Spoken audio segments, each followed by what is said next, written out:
So hello guys welcome to my channel. आशा करी तुम्हारा सबाई खूब भालो आछो, आमिও ভালো আছি। আজকে আমি নতুন রেসিপি নিয়ে চলে এসেছি, পোলাও আর চিকেন। তো দেখতেই পাচ্ছ এখানে আমরা নর্মালভাবেই চিকেন রান্না করছি।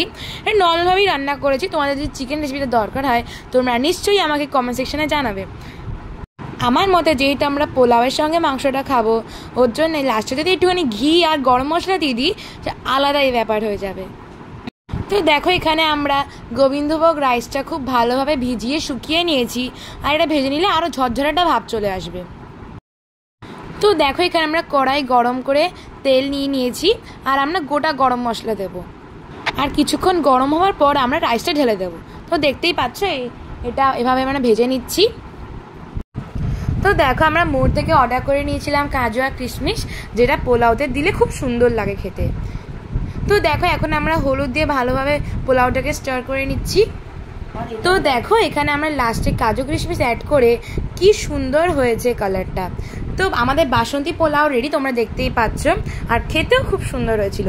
তো দেখো এটা আমরা প্লেটে সার্ভ করেছি। সো ওকে গাইস, আজকের জন্য বাই।